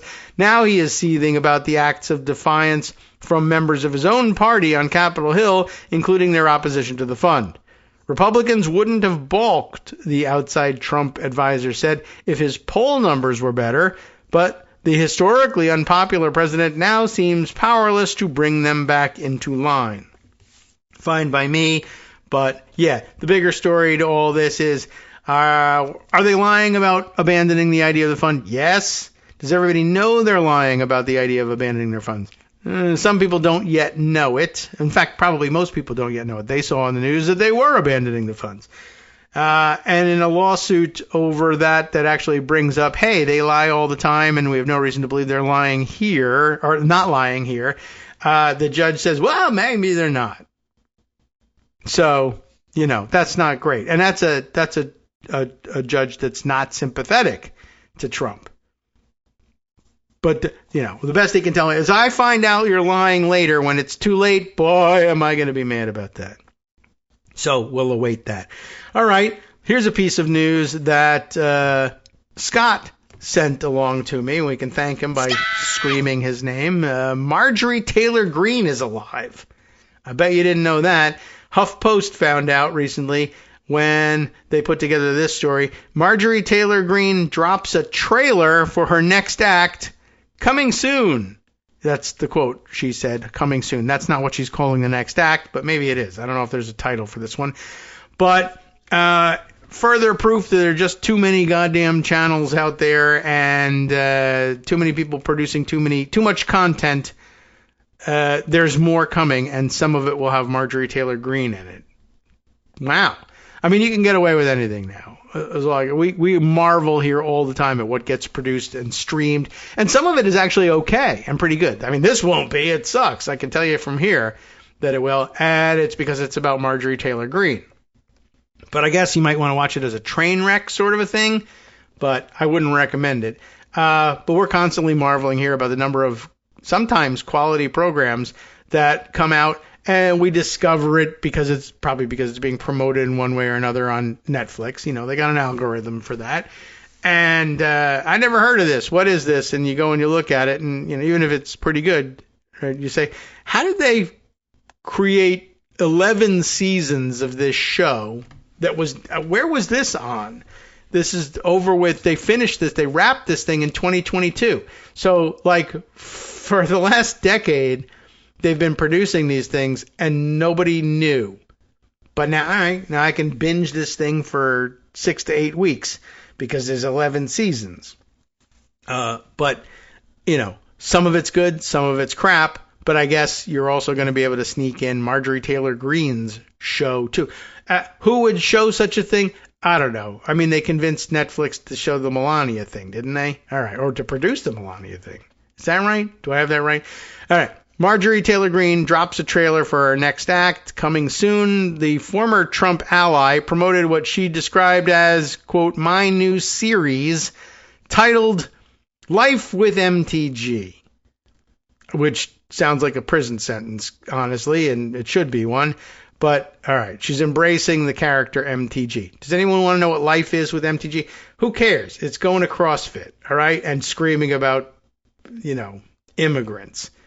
I don't really want that life, but I don't know. Maybe the One American News Network viewing audience, or Right News Network, or one of the 18 networks that they have to fund idiots like the Republican version of idiots like me, who do this stuff without enormous amounts of funding from a political party or a billionaire. But they can do it with the funding from a billionaire. It's so much easier that way. Lee Moran reports for HuffPost just yesterday, and Scott picked it up and sent it to me. Former Representative Marjorie Taylor Greene, you know what her name really is, on Tuesday teased what could be her next act. And I'll tease a different thing that could be her next act, falling into an alligator pit. Now that's got a viewing audience. can I pitch that? Do I know anybody? Is there anybody out there who can help me pitch crazy ideas to television? I mean, I don't care if we can't do it as a reality series because it won't work, pushing Republicans into alligator pits. We could do it as a cartoon. It's all, come on. Where's my deal?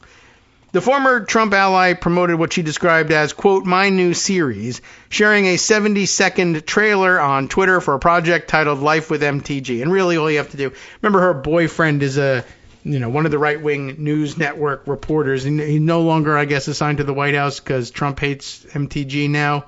But anyway, they're getting married. That's wonderful. Everyone loves marriage. And I guess, you get a camera, even if it's a crappy one, and just film yourself doing stuff. I mean, we made a travel log. All we had was a little dictaphone here that we talked about what we were doing, and that was a real thing. So here, you get a camera. She's sitting on a pile of money, although she lost an awful lot in Trump media. I wonder whether she finally sold that off. But she had her father's fortune handed over to her, so maybe she's burning some of that. Hire an editor and turn videotape that you shoot yourself of you walking around going to CrossFit and a gun range and call it a show. I need somebody to, put some music in it and put the graphics up on the screen and turn my raw video of myself going out for the day into what looks like a show. Can we do it? Yes. Easy enough to do. So, coming soon, Green wrote alongside the clip in which she's seen posing with and firing guns. See, easy enough. It's predictable what's going to be in the show.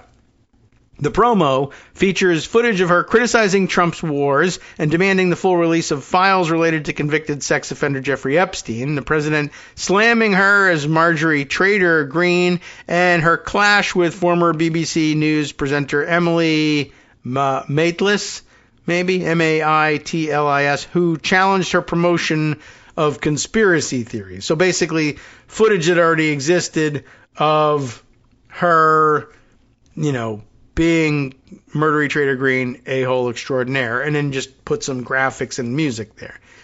It also includes an appearance from her fiancé, Brian Glenn, the pro-Trump former Real America's Voice reporter, whom she is set to marry later this year, who praises her for not giving, quote, a rat's ass about the donors. She cares about the people. What people? The people she doesn't represent, of course, and the donors she doesn't have because she's not running for office anymore. It's unclear whether Life with MTG will be a political documentary, a reality TV style show, or something else. Since departing Congress, Greene has kept up her criticism of Trump, vacationed in Costa Rica, that's nice, with Representative Thomas Massie. By the way, they should have kicked her out of there. Speak Spanish or go home, they could have said to her. And she went with Thomas Massie, too. How nice for them. She then traveled to Mexico for stem cell treatments. I bet you didn't know that stem cells are actually good now, and Republicans love them. And reportedly sold her Georgia home because she's a rootless cosmopolitan. There you go. Let's see. What else have we got here? There's more. Oh, and I'm getting some extra messages from Greg. We can check in on what... Oh, there isn't more. That's fabulous. Good news. Well, you know how formatting on these things, you got to scroll to find out that there's nothing else to scroll to. It's just a bunch of ads at the bottom. All right. So stay tuned to try maybe find out what the content of this idiotic show is. What have I got here? Additional input from Greg begins here. I got this is a screenshot of something from that social media site that we don't like anymore. Nathaniel Reed reports the following: short-term FISA realization fails. Do we mean reauthorization? Maybe autocorrect on all social media platforms is getting worse and worse, I believe. Anyway, short-term FISA will say reauthorization fails over GOP warrant concerns and Dem anger over acting DNI Pulte. So never mind Todd Blanche, who will also play a role in FISA administration as well.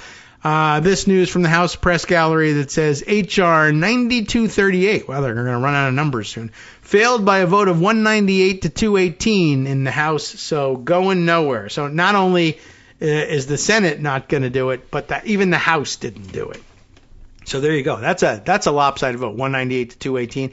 I'll take a look maybe at some point at what the actual voting roll call was. There's another piece here that Greg sends, also captured from social media. Dream for NYC, who writes the new version. I told you we needed a new rhyme for now that it won't be Nixon 4, it'll be Nixon 5.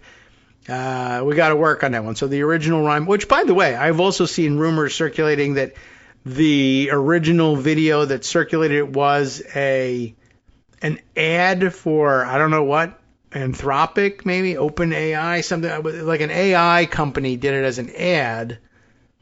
And I don't know whether that means that the original was an AI fake or what, or they just stole. It could be that they lifted somebody's viral video and turned it into an ad. I don't know, but then people were getting mad at people for doing the rhymes and riffing on the rhymes because they were quoting an AI ad, and AI companies are bad. I don't know, but it didn't work. The vibes are the vibes. So we needed a new Nixon 5. And Greg offered one up the other day, basically, sticking with the first version of it, like my mayor Muslim, my bagel Jewish. That doesn't rhyme either, but it's not supposed to. My Christian Dior, that's a good play on it. My Nixon 4. Somewhere along the line, the my got dropped out of the Knicks somehow. But anyway, Greg offered up, well, maybe we're going to do my mayor Muslim, my bagel Jewish, my Saturday Night Live, my Nixon 5. That's a good one. David Neer offered up a good one also the other day, playing off of the bagel part, right? So my mayor Muslim, my bagel Jewish, my cream cheese, chive, my Nixon 5. That's a better one, I think, in that it plays off the bagel thing, and it's very funny. And he just posted, he didn't post the rest of it. He just, after the Knicks victory, posted my cream cheese chive, and everybody knew what he meant. So I always love the subtlety things. As it turns out, there's a designer that you could swap out for Christian Dior. You could use Clive Christian for it and just put him phone book style in as Christian, Clive, right? So you could still do that. My mayor Muslim, my bagel Jewish, my Christian Clive, my Nixon 5. But I don't know. Not as many people know him as as people know Christian Dior. I don't know who the hell it is either. I just happened to say, I was thinking of a different Clive altogether, and that one came up in the Google. So you could do that. Anyway, this one I think is also a contender. Maybe even better than my cream cheese chive. My mayor Muslim, my city alive, F Trump and Dolan, Nixon 5. All right, well, that reads more like a limerick than anything else, but I like it. Anyway, let's see. Other things that I can cram into the couple of minutes that we've got left here. Back to Instapaper. The instant paper that all the kids are thinking about. Man, there's a lot.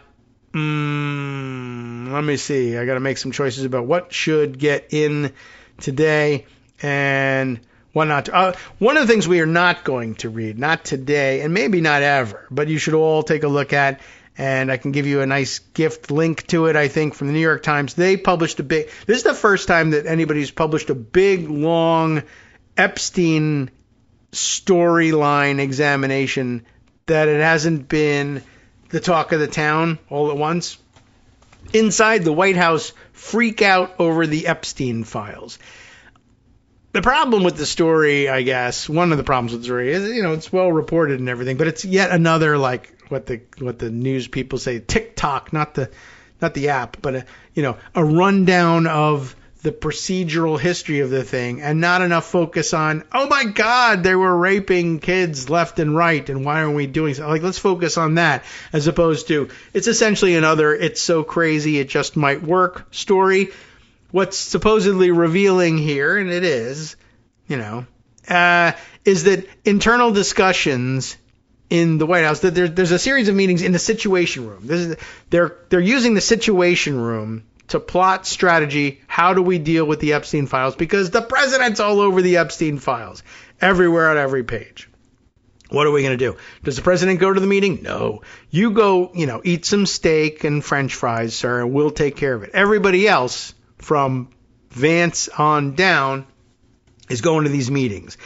And they're plotting out, what are we going to do? And so it's interesting, if it's true, the reporting seems to indicate that inside the room they all have doubts.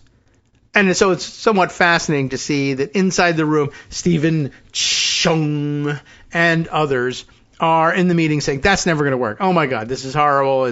We got to cover this up. The president looks like hell and all this stuff.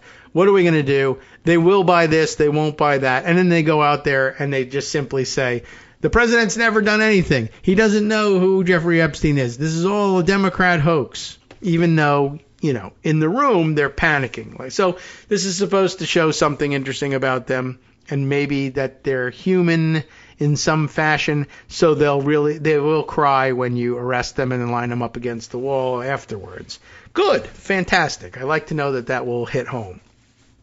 But otherwise, it's just sort of this is them trying to decide which absolutely mega lie will work best. We know it's not true, but if we just lie to everybody's face, we can get away with this, that, or the other thing. And so anyway, it may very well have been planted / leaked / encouraged by Vance himself, because it tends to portray him as the one who's out there. We need to be thoroughly transparent. I advocate for releasing all the files, no matter what the damage and wherever the chips may fall. And guess what? They didn't settle on that as the solution. What an amazing surprise. However, it does offer us the opportunity to call out one quote from the whole thing. We are at the point in American history here, approaching the 250th anniversary of our independence, a very solemn occasion, to note that the quote from the story is, the vice president said he thought the president would be okay with releasing the nipple-related comments. Going to put it out of context and just leave it out of context. USA 250. Woo! That's where we are. Anyway, cage fight Sunday night. Forget all about it. Okay. It's an amazing time to be alive. So I want to note that that's out there. That would require apparently a 34-minute read. So you may want to have the AI voice read that one to you. That might be of interest. I mentioned also that Jamel Bowie had a very widely read and discussed piece in the New York Times, and I don't know if I provided a link to it yesterday. And maybe we can give you the gist in the minute or two that remains about what this piece is about. The Supreme Court doesn't own the Constitution. This is his piece from just yesterday. I mentioned it during Greg's discourse on the subject. It is the job, he begins, of the judiciary, as Chief Justice John Marshall famously wrote, to say what the law is. Often this is taken to mean a duty to interpret the Constitution and fix its meaning in place.